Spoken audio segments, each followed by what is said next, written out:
ಭೀಕರ ಬಿಸಿಲು, ಸುಡು ಬಿಸಿಲಿಗೆ ನೀರು ಸಿಗದೆ ಪ್ರಾಣಿ ಪಕ್ಷಿಗಳ ಸಂಕಷ್ಟ ಎದುರಿಸ್ತಾ ಇವೆ. ಅದರಲ್ಲೂ ಉತ್ತರ ಕರ್ನಾಟಕ ಭಾಗದಲ್ಲಿ ಮೂಕ ಪ್ರಾಣಿಗಳ ಗೋಳು ಹೇಳತೀರದಾಗಿದೆ. ಆ ಬಗೆಗಿನ ಸ್ಪೆಷಲ್ ರಿಪೋರ್ಟ್ ಇಲ್ಲಿದೆ ನೋಡಿ.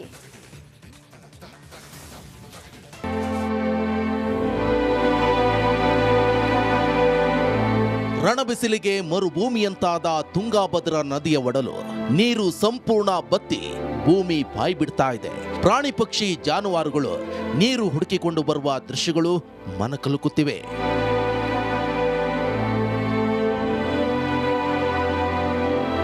ಅಷ್ಟಕ್ಕೂ ಈ ದೃಶ್ಯ ಕಂಡು ಬಂದಿದ್ದು ಗದಗ ಜಿಲ್ಲೆಯ ಮುಂಡರಗಿ ತಾಲೂಕಿನ ಸುತ್ತಮುತ್ತ. ಏನೋ ಹಮ್ಮಿಗಿ ಬ್ಯಾರೇಜ್ಗೆ ಪ್ರವಾಸಿಗರು ಬರ್ತಾ ಇಲ್ಲ, ಹೀಗಾಗಿ ಆಹಾರವು ಸಿಗದೆ ಪರದಾಡುತ್ತಿವೆ. ಈ ತುಂಗಭದ್ರಾ ನದಿಯನ್ನು ನೀರು ನೆಚ್ಚಿ ಹಲವಾರು ದನಕರುಗಳು ಸರ್, ಮನುಷ್ಯರಂತರೂ ಎಲ್ಲೇ ಕುಡಿಬೋದು ಸರ್. ಮನುಷ್ಯರು ನೀರನ್ನು ಯಾವ ಬೋರ್ವೆಲ್ ಮುಖಾಂತರವಾಗಿ ಕುಡಿಬೋದು. ಆದರೆ ಹಲವಾರು ಪ್ರಾಣಿ ಇರ್ತಕ್ಕಂಥ ಕುರಿ ಆಗಿರ್ಬೋದು, ಮೇಕೆಗಳು, ಪ್ರಾಣಿ ಪಕ್ಷಿಗಳು, ಆಮ್ಯಾಗ ಜಲಚರ ಜೀವಿಗಳು ಕೂಡ ಇಲ್ಲಿ ನಶಿಸಿ ಹೋಗಿವೆ ಸರ್. ಪ್ರಾಣಿಗಳಿಗೆ ಪಕ್ಷಿಗಳಿಗೆ ಅಂತೂ ಕುಡಿಯೋಕೆ ನೀರಿಲ್ಲ ಸರ್. ಇನ್ನು ಕೊಪ್ಪಳ ಜಿಲ್ಲೆಯಲ್ಲಿ 42 ಡಿಗ್ರಿ ಸೆಲ್ಸಿಯಸ್ ತಾಪಮಾನ ಇದೆ. ಹೀಗಾಗಿ ಹುಲಿಗಿಯ ಶ್ರೀ ಹುಲಿಗೆಮ್ಮ ದೇವಸ್ಥಾನದಲ್ಲಿ ಭಕ್ತರಿಗೆ ನೆರಳಿನ ವ್ಯವಸ್ಥೆ ಮಾಡಲಾಗಿದೆ. ಒಟ್ನಲ್ಲಿ ಬಿಸಿಲಿನ ತಾಪ ದಿನದಿಂದ ದಿನಕ್ಕೆ ಜಾಸ್ತಿ ಆಗ್ತಿದ್ದು ಹನಿ ಹನಿ ನೀರಿಗೂ ಸಂಕಷ್ಟ ಪಡುವಂತಾಗಿದೆ.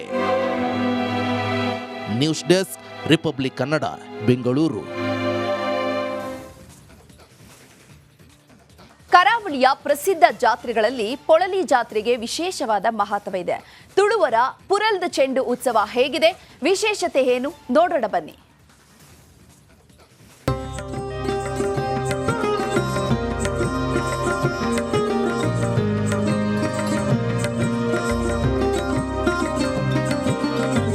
ಪುರಾಣದಲ್ಲಿ ಶ್ರೀದೇವಿಯು ಚಂಡಮುಂಡರನ್ನ ವಧಿಸಿ ಶಿರವ ಚೆಂಡಾಡಿದಳು ಎನ್ನುವ ಪ್ರತೀತಿ ಇದೆ. ಶ್ರೀದೇವಿ ಮಹಾತ್ಮೆ ಯಕ್ಷಗಾನದಲ್ಲೂ ದೃಶ್ಯ ಕಾಣಬಹುದು. ಇದೇ ಹಿನ್ನೆಲೆಯಲ್ಲಿ ಇಂದಿಗೂ ದಕ್ಷಿಣ ಕನ್ನಡದ ಪೊಳಲಿ ರಾಜರಾಜೇಶ್ವರಿ ದೇವಸ್ಥಾನದ ಜಾತ್ರೆಯಲ್ಲಿ ಚೆಂಡಾಟ ಆಡುತ್ತಾರೆ. 1 ತಿಂಗಳು ನಡೆಯುವ ಜಾತ್ರೋತ್ಸವದ ಕಡೆಯ 5 ದಿನ ದೇವಳದ ಗದ್ದೆಯಲ್ಲಿ ಚೆಂಡು ಉತ್ಸವ ನಡೆಯುತ್ತೆ. ಮೊದಲ ದಿನ ದೇವಳದ ತಂತ್ರಿಗಳು, ಅರ್ಚಕರು, ಆಡಳಿತ ಮಂಡಳಿಯ ಮುಕ್ತೇಸರರು ಉತ್ಸವದಲ್ಲಿ ಪಾಲ್ಗೊಳ್ಳುತ್ತಾರೆ.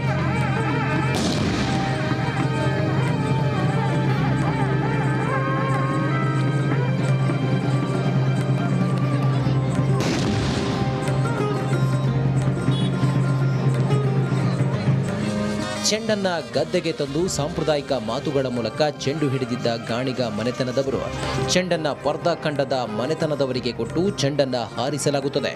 ಆಗ ಅಮ್ಮುಂಜೆ ಮಳಲಿ ಕಡೆಯ ಯುವಕರು ಮಕ್ಕಳು ಚೆಂಡಾಟದಲ್ಲಿ ಭಾಗವಹಿಸುತ್ತಾರೆ. ಚೆಂಡು ಗದ್ದೆಯ ಬದಿಗೆ ಮುಟ್ಟಿಸಿ ಎತ್ತಿಕೊಂಡು ಬಂದು ಕೊಟ್ರೆ ಗೆಲುವು ಘೋಷಿಸಲಾಗುತ್ತದೆ. ದಿನಕ್ಕೆ 3 ಬಾರಿ ಚೆಂಡಾಟ ನಡೆಯುತ್ತಿದ್ದು ನಾಳೆ ಕಡೆಯ ಚೆಂಡು ನಡೆಯಲಿದೆ. ಕರಾವಳಿಯಲ್ಲಿ ಹಲವು ಜಾತ್ರೋತ್ಸವಗಳಲ್ಲಿ ಚೆಂಡು ಉತ್ಸವ ನಡೆದರೂ ಪೊಳಲಿ ಚೆಂಡು ಉತ್ಸವಕ್ಕೆ ವಿಶೇಷ ಮಹತ್ವ ಇದೆ.